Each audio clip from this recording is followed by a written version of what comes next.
Welcome to an interesting episode of The List. Our normal Wednesday, a little earlier than normal.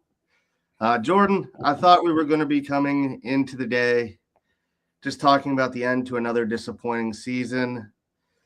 But some big news broke today. And of course, I am talking that the Dolphins finally released Matthew Judon.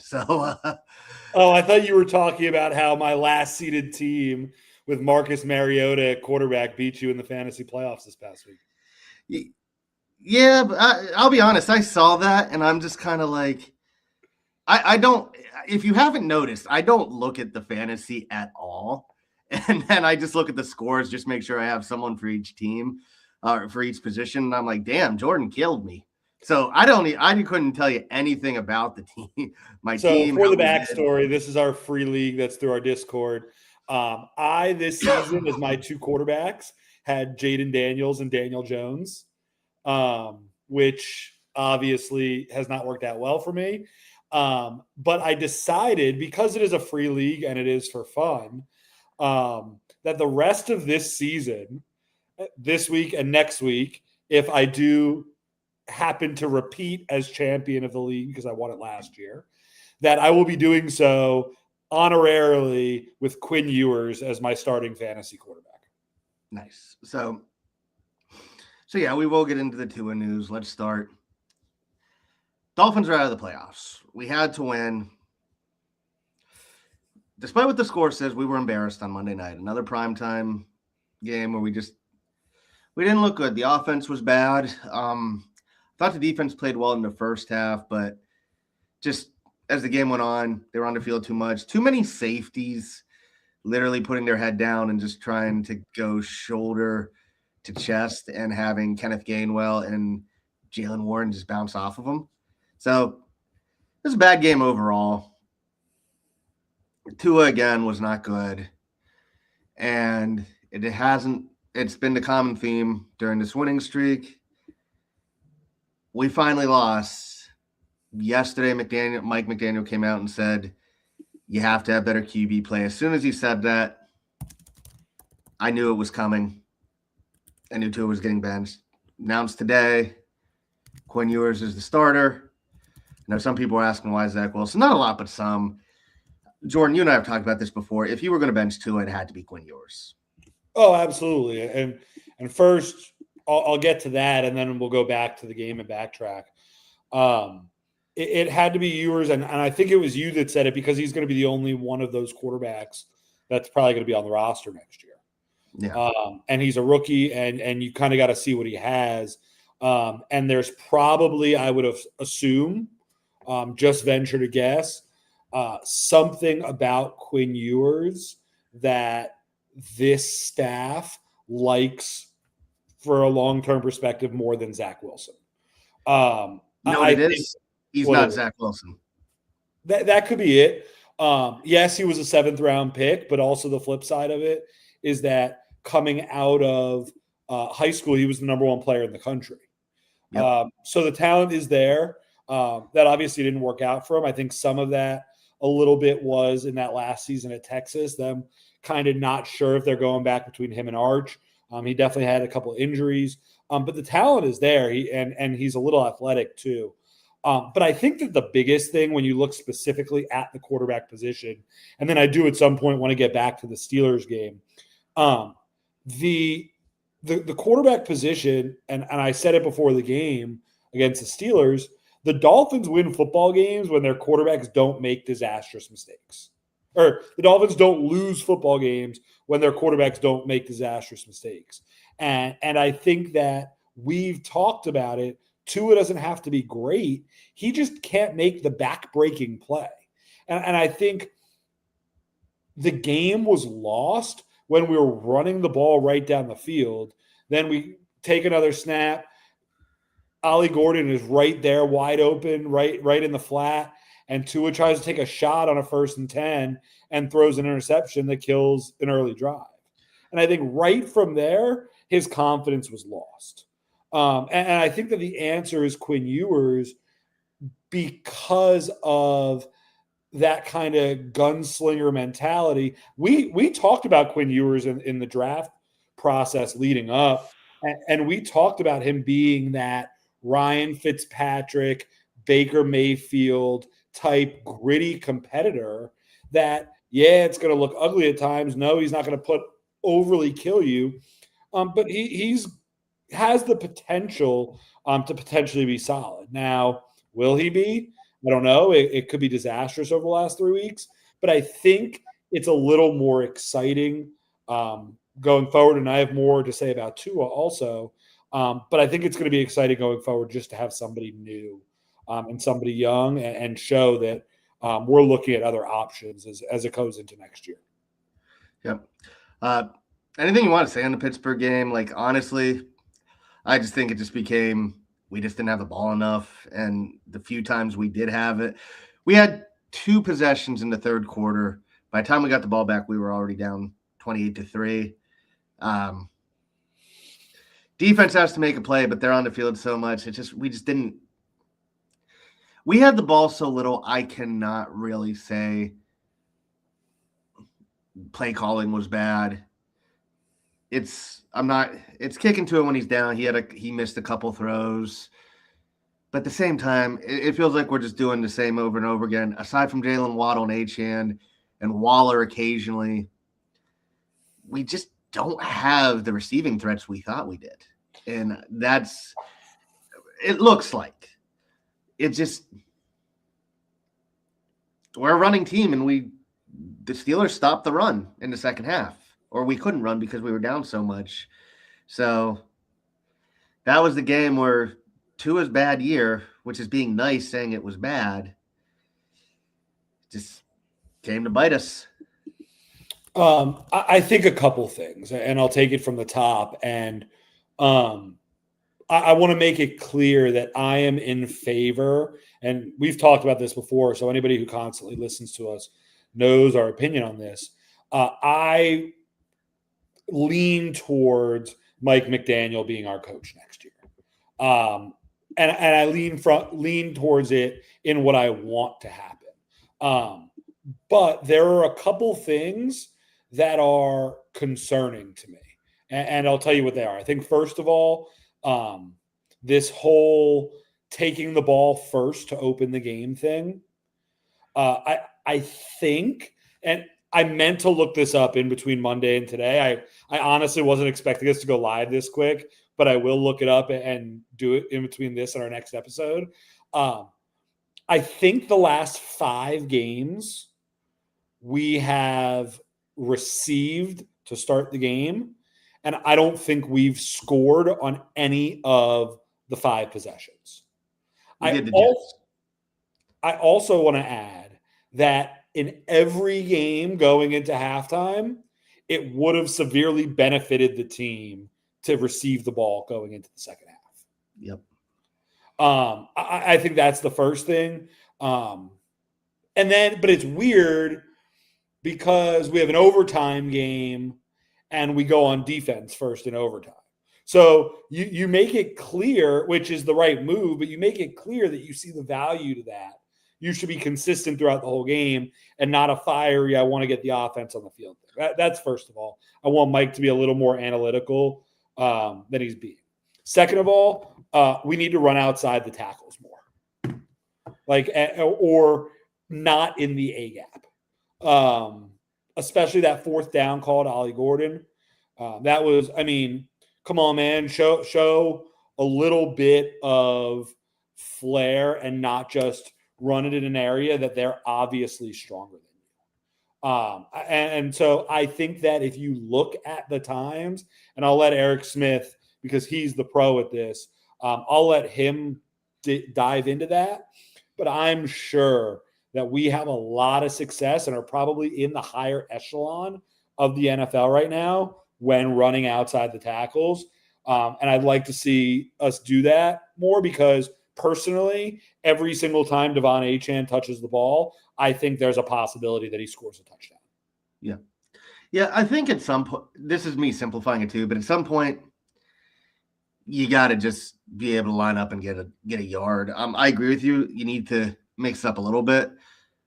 I just think the thing is we pull so much and we try and get people moving that they just if a linebacker just shoots the gap, it's wide open a lot. So yes, you do need to mix it up, but also I think you just got to kind of trust your guys to push for your yard and not just pull everybody so often.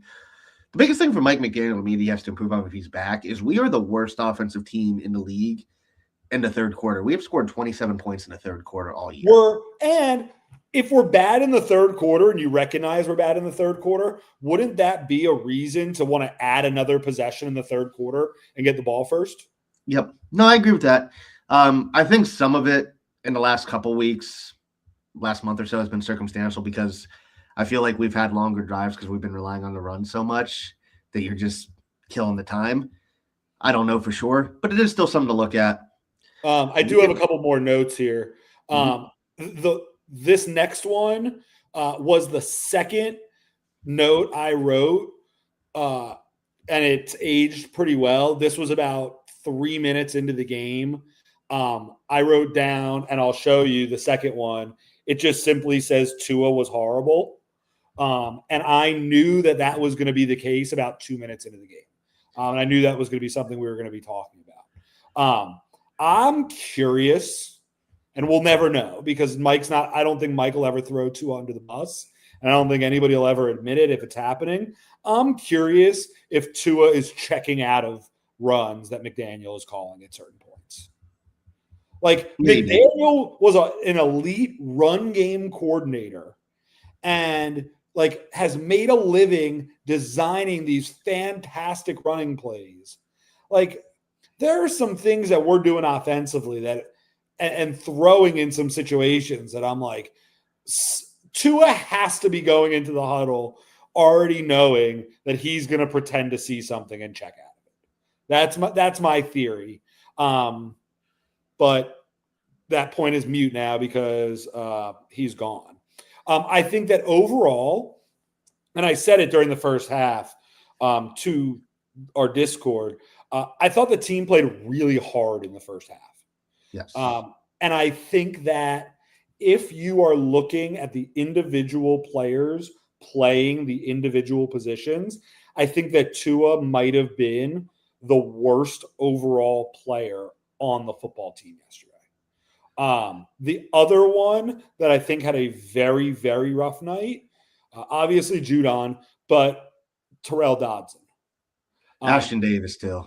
And it's funny because after I said Dodson had a rough night, I think that both inside linebacker and safety are going to be gigantic needs for this team.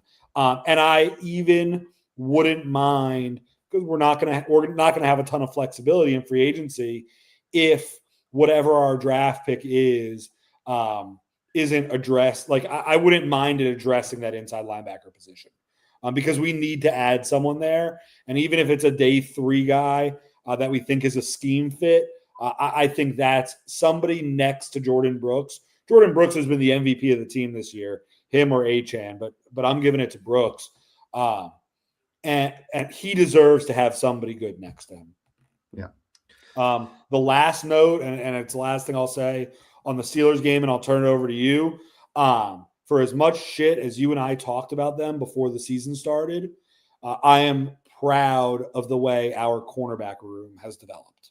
Yeah. I think that Rasul Douglas and Jack Jones, the biggest thing for me is they hit hard. Yeah. Those two guys are physical.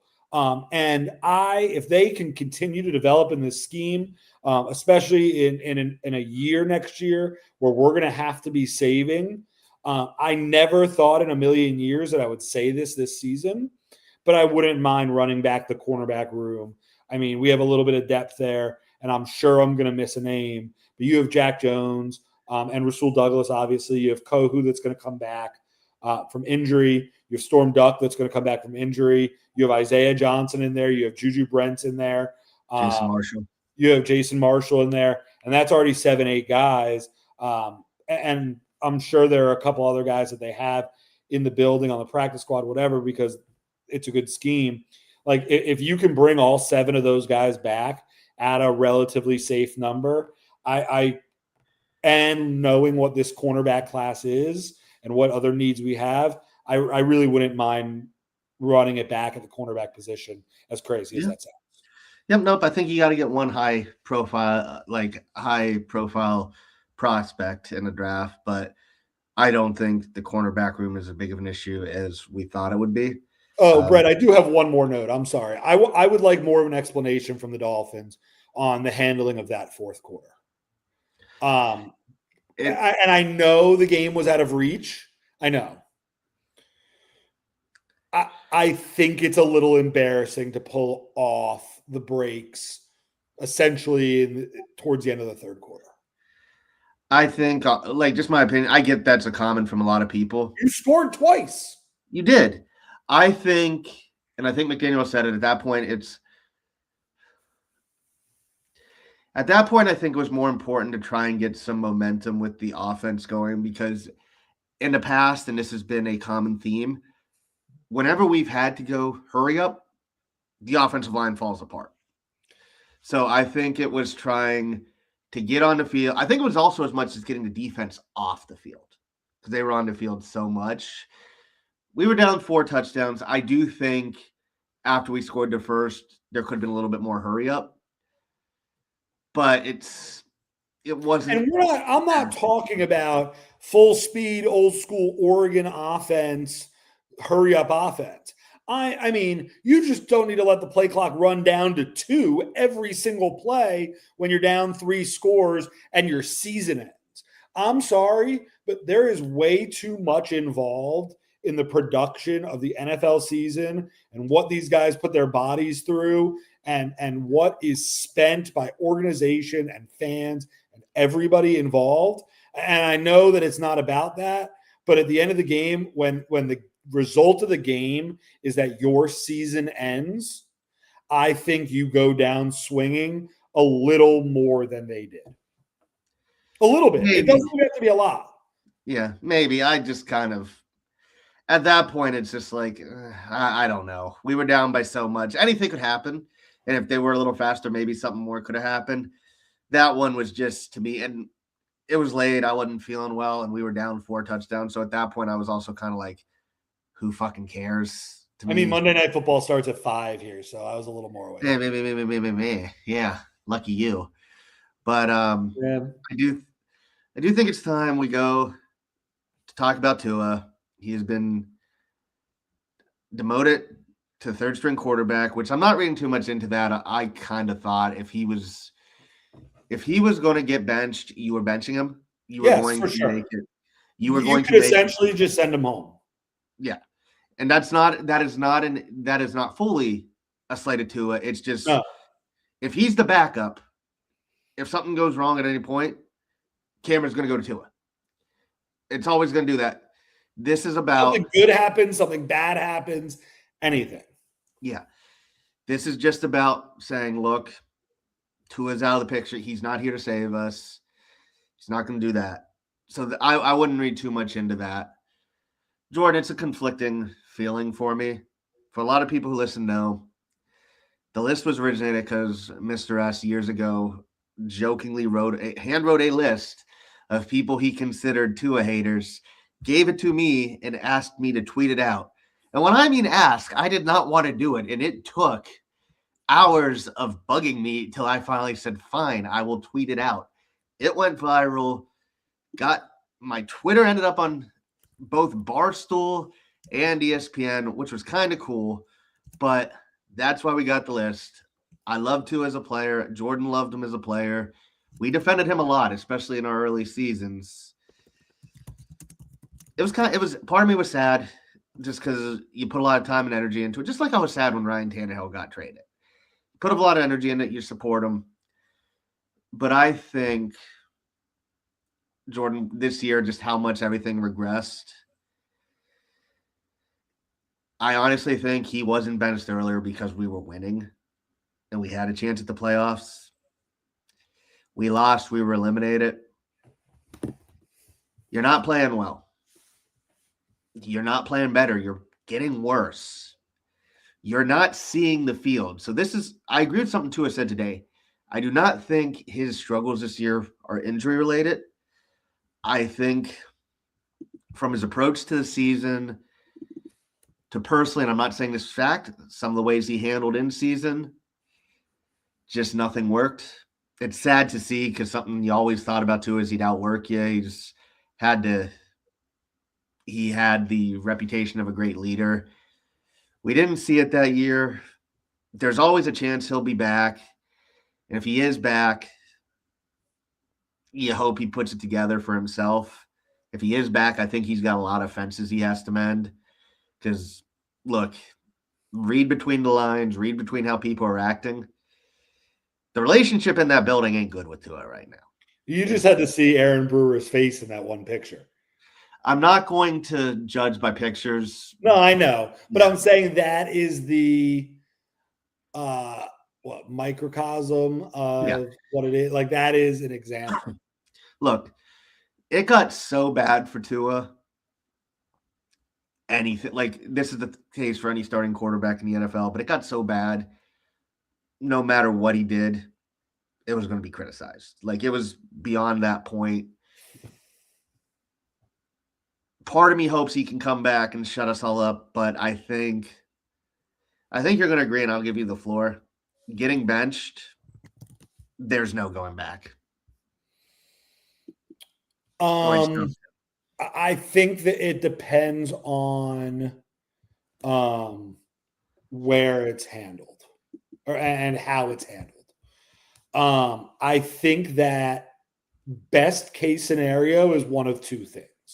Okay. Well, I'm gonna talk kind of in tiers.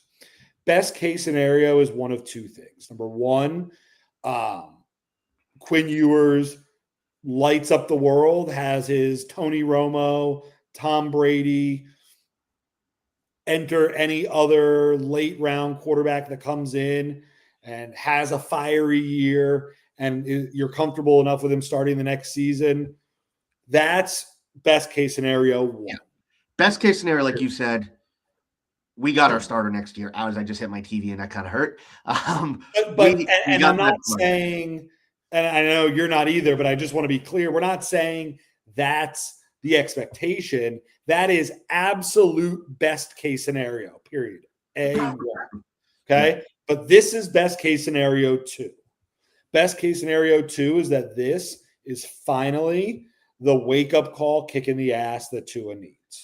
Yep. Tua goes out and reevaluates the way he handled the offseason and how he handled life and how he handled everything, and looks at the compound that he just built for himself in Southwest Ranches, and looks at all the different parts of being in South Florida and being the quarterback of the Dolphins, and says, I literally have to be perfect, and commits and gets back to the old school version of himself. And him and McDaniel mend fences and go on a wellness retreat together and come back kumbaya, and we get this thing going. That is best case scenario 2. However, there's a very small chance that option 1 happens. There's an even smaller chance that happens. But I think that organizationally, we would be idiotic to not think that there's a little bit of a, like, it would be the best case scenario if we didn't have to eat all this dead cap next year. Okay. So that's 2. The much, much more realistic option, which is something you and I talked about a couple weeks ago, that we were like, oh, if this is an option, let's play around with the names. Now it's an option, is the starting quarterback for the Miami Dolphins week 1 of next season isn't on this roster, and we don't have a ton of flexibility to get him on this roster. Yeah. So I think that Tua is going to be given every opportunity to mend this fence. Quinn Ewers is going to be given every opportunity to finish this year strong. But look for whoever comes in as the GM to follow kind of the Denver Broncos model of how do we get somebody like Bo Nix with having Russell Wilson's dead money on our cap. Yeah. Yeah, and let's talk about the one about Tua mending defense, because, yes, it's unlikely, but it could happen. There's a possibility, and you see this a lot in college. I think you might have even seen this in the NFL last year with Bryce Young, is you did. sometimes a quarterback just needs to be benched. You need to get pulled away. You need to evaluate everything, and you need to know what you're doing isn't working, and you have to step away from starting. Again, Tua makes a lot of money for a quarterback. You don't get that excuse, but it's possible that happened. It's possible that you get away from everything and he can come back and, like you said, mend fences. Because it is out there. People have openly said, there are insiders saying that Mike McDaniel behind the scenes or his people have been starting to separate him from Tua in the media. So he is not as married to Tua, at least behind the scenes, as it appears.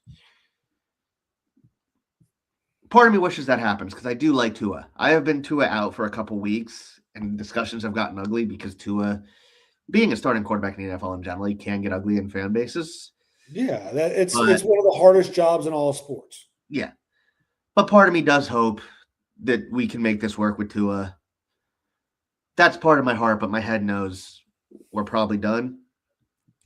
This is more, like you said, absolute best case scenario is Quinn Ewers shows enough, becomes a starter. He's literally here or starting, not to see if he's a starter. It's to see if he is worth developing into something. Correct. Anything more is a bonus. We are literally here to see what he has. And like we said, if Tua was benched, it was never going to be for Zach Wilson because you need to see what you have in Quinn Ewers.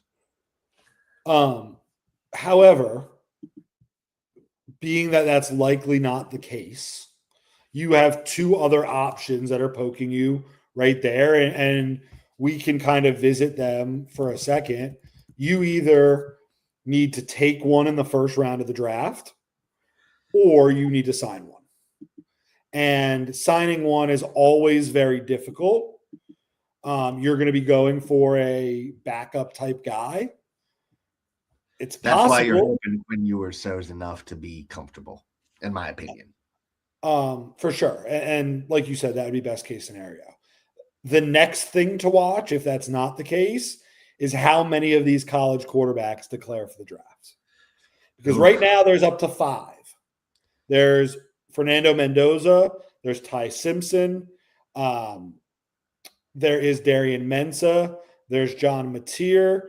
And there's Dante Moore. That's 5. Moore and Mateer are probably going back. I think that there's a good chance that if Dante Moore hears he might be the number 1 pick, and teams like his athleticism over Mendoza, I think there's a chance he comes out. Yeah. The less quarterbacks that come out, the worse it is for us. I'll say that much. Yes and no, because I don't want to take a quarterback just to take a quarterback. Now, it means next year might suck, but we got to do what's best for the team long term. And if that means building up the rest of the team for a year and just look, again, I don't want to kick Tua while he's down, but we won 4 or 5 with him playing the worst ball of his career. You can get someone off the streets to play how he was playing. Yeah, if you look at what the Colts did with Daniel Jones and situations like that. So Brett, let's play the game. You ready? Mm-hmm. Do any of these quarterbacks excite you? These quarterbacks will all be unrestricted free agents going into next season. Are you ready? Okay. Yep. Daniel Jones. Oh, he's got his Achilles tear, so that ain't happening. Exactly. Cross him off the list. Aaron Rodgers at 43 years old. I think he's flat out said this is probably his last year, so no. Cross him off the list. Russell Wilson. Marcus Mariota. Doesn't excite me, but I would not hate him. I wouldn't hate it. Next on the list is current Dolphins backup quarterback, Zach Wilson. No. Tyrod Taylor. Wouldn't hate it. Joe Flacco. I like it. If he wants to do it, sure. Yeah. All right, and then we're going to get into the Kenny Pickett. No. Jimmy Garoppolo. Honestly, I will say this. No, not Jimmy Garoppolo. If you want to select, I would be against Bridgewater, Skylar Gardner Thompson. Minshew. Now, Gardner Minshew, I could be talked into. Honestly, if you want a cheap option next year, if we don't like the quarterbacks, throw a third-day pick to New Orleans for Spencer Rattler. Yeah, that's another option, potentially looking at the teams that are picking high. Let me ask you this, because this is a common one that I'm seeing out there today. What would your thoughts be on Kyler Murray? No. First of all, he's owed more money than Tua in 2027. So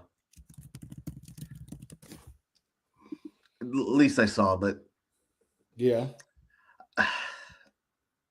No, I can't do it. Unless you can tell me it's only a 1 year. $7 million of it is dead, though. If you can tell me it's a 1 year rental and they're willing to eat a bit of Tua's contract, sure, but it's not my favorite. Honestly, at this point, I would rather just take a cheap rental and Geno Smith. No. Shador Sanders or Dylan Gabriel. No. Justin Fields. No. So I mean, like those are the names you're going to start talking about. So yeah. Honestly, based off the names, I'm rooting just to say, at this point, if we're not drafting quarterback in round 1, which is possible, what I'm hoping for is that Quinn Ewers shows enough that you can just he can be Sam Howell as a rookie, where he shows enough where you're like, oh, maybe, and then he's good enough to not make it obvious you're tanking, but he's clearly the tank commander kind of thing. I don't want to give a whole nother year. No, the hope is he shows enough that that's the worst case scenario where he's just there. The hope is he shows enough where you're like, yeah, we'll run with Quinn, and then you're just signing a backup, or you're drafting someone to compete with him. That would be my hope. Let me ask you this: do you like the thought of getting one of the 5 that I named before, Mateer, Dante, Mendoza, Ty Simpson, and Darian Mensah? Or do you prefer waiting for Sayin or Arch? I want no part of Mateer right now. It feels like after his injury, he just fell off a cliff. I agree with that. But I do like the tools, but I agree on the athleticism. Yeah. If Moore and Mensah both enter the draft, I would consider, depending on where we end up drafting, because there's a chance we'll probably be around 11. We might sneak into the top 10, depending on how the last 3 games go.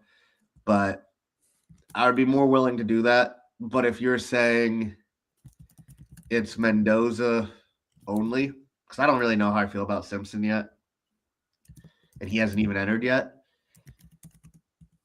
you just build up the rest of the team and kind of hope you hope Ewers has something. But it's to make a point you made is we can all say, oh, 27 looks great. 27 looks great. Literally every year you say this class is going to be generational. 100%. It sucks. Everybody was talking about how generational 2021 was. Trevor finally turned it around. What was the year with it was like Darnold, Rosen, Allen. That wasn't a generational class where everybody talked about that. I'll put it this way. If Tua is 100% gone and you have a chance to draft a quarterback, if you like him, you take him. Simple as that. The question isn't to me if you like him, you take him. The question to me is going to be, how expensive is it going to be to go up and get him? Because you're not going to be the only one that likes him. And you're going to be moving from probably somewhere in the 8 to 12 range. I think it'll be clear. Yeah, I think that'll be clear as we get close to the draft and we see. Because they're going to be teams. And that's even if the first pick is a team like the Giants or the Titans that don't need a quarterback right now. Yeah. Everything's on the table. We'll say that. Brett, I'll give you one more possibility. Okay. Ready? Yep. the Tennessee Titans end up with the first pick and like Mendoza more than Cam Ward, do you take Cam Ward? If you can get him cheap, sure. Honestly, if the Giants or the Titans get the first pick and Mendoza's there, you call to see how much it would cost. And the good part about this is, let's say Anthony Weaver gets hired as a head coach. You now have 2 extra third-round picks next year. So you might be willing to give up a second and or a third next year. And I think, to me, I'm at the point where if there's a guy, if you think Mendoza's the guy and a team like the Giants or Titans are entertaining letting you come up, you do it. Yeah, you look into it. I'm not saying give 3 firsts up. If it costs more than 2 firsts, including this year's first. This and 1 more. Yes. And then all the second, third, fifth. Yeah. If they want more than 2 first, combined first, I don't do it. At some point, especially because we are going to have a cap hit similar to Russell Wilson with Denver, which means you got to hit on the picks you have. So there's going to be some give and take with that too. I think best case scenario is Ewers and then Tua. But best case scenario from this perspective is that there's a guy you like a lot. For example, if Dante Moore comes out and is the number 1 pick and you prefer Mendoza, or Mendoza's the number 1 pick and you prefer Dante, or whoever the guy is that you prefer, it's better to have to move up to, let's say, 6 or 4 than it is to move up to 1. Moving up to 1 is going to be difficult. So that's why I say that the more quarterbacks that come out, the better it is for the Miami Dolphins. Oh, yeah, I agree. And I still think there's going to be some changes just because it's not the quarterback class is not shaping up to what people thought it would be. So, yeah, more people entering the transfer portal, which makes next year even more interesting. So I told you earlier beforehand, normally we preview a game. I'll be honest, because we're out of the playoffs, I don't really care if we win or lose at this point the rest of the year. To me, it's all about seeing what Quinn has. I'm glad we released Matthew Judon. We barely mentioned that. He was stealing a paycheck. I want to see young guys get time. It's about seeing what, like I said, it's seeing what you have. You got to make tough decisions. I think the new GM, I think at this point, especially because we are probably looking at, at so much dead cap, because if we get rid of Tua, I think you're also looking to see what young guys might get moved in the offseason to get you any type of assets. Because I don't think we're that far away from competing, but I also think there's enough people that haven't stepped up. And I'm not talking rookies, so you can take the rookies out. But the next line of guys, I think at some point you're going to start looking to see. Like, I'm not saying give up on Chop Robinson. I was a fan of Chop, but he hasn't done what we expected him to. You're not getting a first back. You're probably not getting a second, but maybe you try and recoup a third pick for him. And that's the type of thing that a guy like Chop might get talked about in that deal with the Giants or the Titans or whoever it is that you're looking to move up to. Yeah. So that's just something to look at. But everybody's attention, let's be honest, it's going to be on Quinn Ewers. I'll be honest, Jordan, if he throws completes more than 50% of his passes and has less than 3 turnovers against the Bengals, I'll consider it a successful debut. I think we're going to run the ball a lot, and I think we're going to be Mike McDaniel has shown when Tua's not playing, he usually goes ultra conservative. And here's the difference. He was playing this year, and we went ultra conservative because. So I'm curious. I'm more curious to see how McDaniel handles Ewers than I am in Ewers. I think Ewers has enough arm talent that we kind of know what he's going to be. I'm excited to see the positions that McDaniel puts him in because I don't think that McDaniel's job is 1,000% safe. Oh, no. And I'll tease that for that's our next. I think going to Ewers 100% puts McDaniel back on in the line of fire for a hot seat.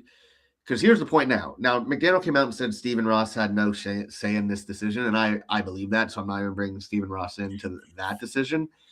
But what have we been hearing for a couple months?